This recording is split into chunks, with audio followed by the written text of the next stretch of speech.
Selamat pagi para netizen dimanapun kita berada, salam inspirasi bagi kita semua ya.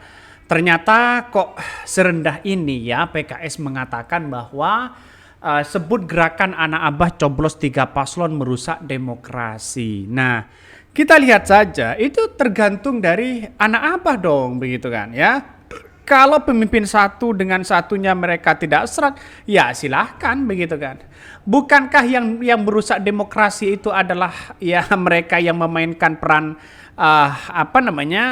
peran dinasti politik begitu kan ya, atau kong kali kong di dalamnya, justru itu yang merusak demokrasi ya, ingin melawak kotak kosong ya, menjadi kekuatan bergerombol menjadi satu. Bukankah itu merusak demokrasi?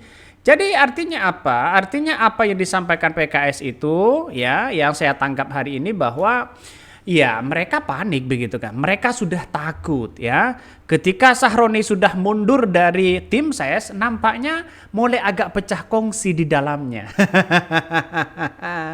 Ini yang ditakuti PKS hari ini begitu kan ya. Kalau betul dan benar bahwa Anies Baswedan lalu kemudian membuat partai di situ, maka kemungkinan besar PKS akan terancam ya. Gimana tidak terancam? Para pemilihnya 75% mendukung Anies Baswedan kok begitu kan? Kok bisa-bisanya mengatakan bahwa PKS sebut gerakan anak abah coblos 3 paslon merusak demokrasi?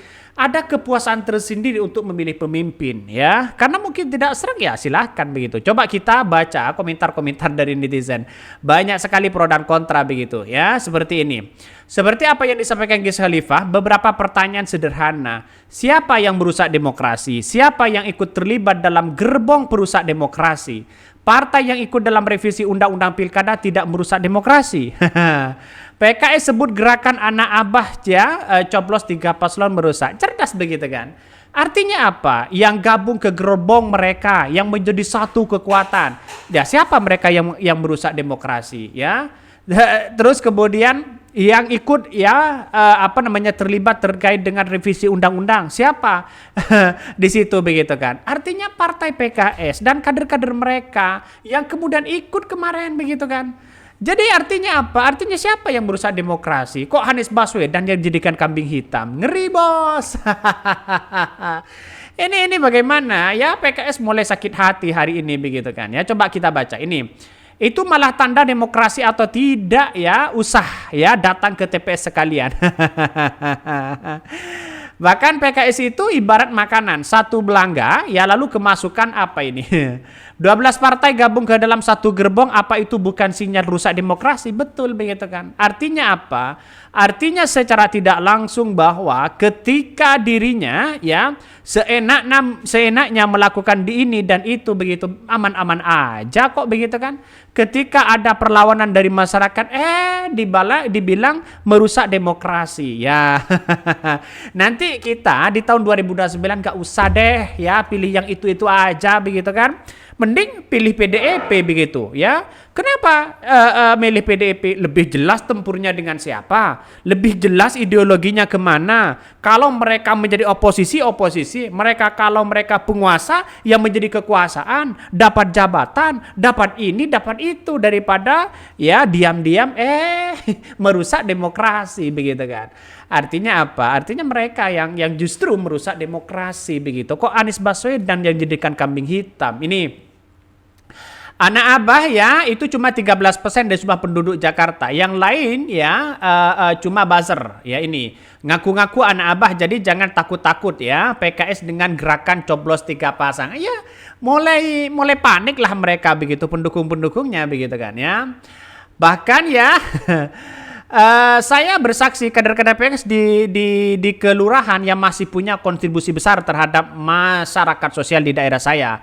Bantuan ambulans setiap saat itu banyak begitu kan.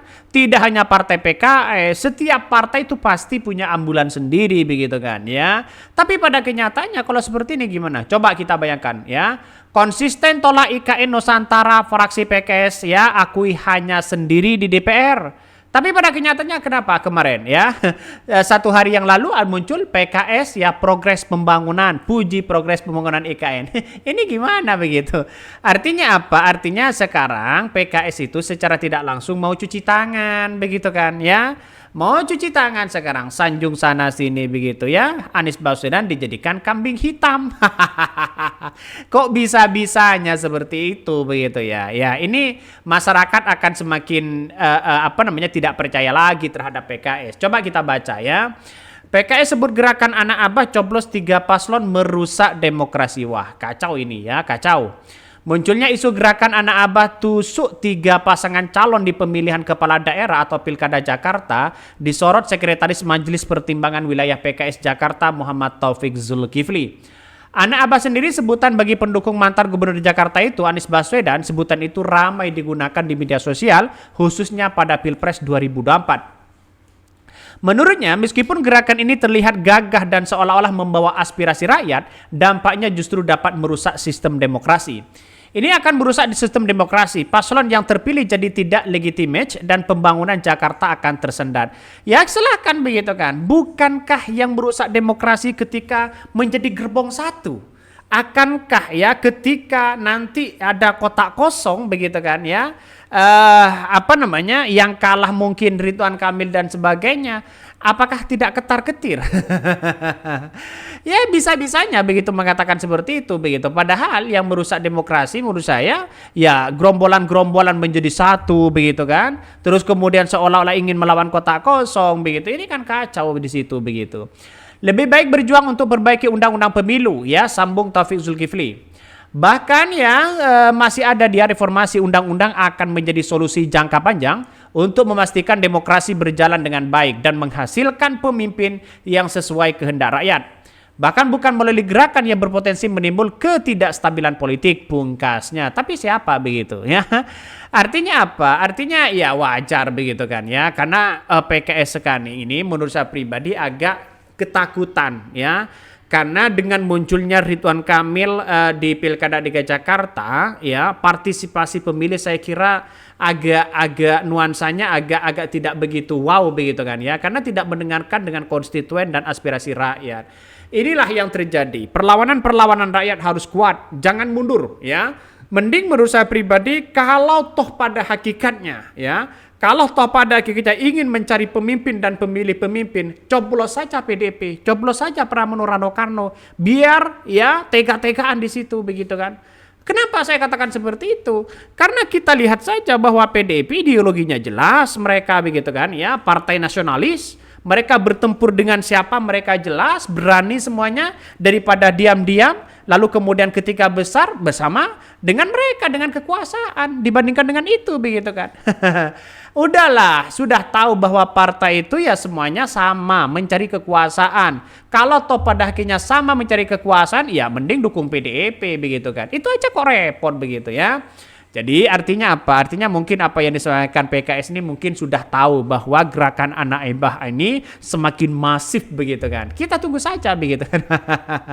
Mungkin itu yang kami sampaikan. Tonton terus channel Hodari Podcast Rakyat ini, jangan lupa di subscribe.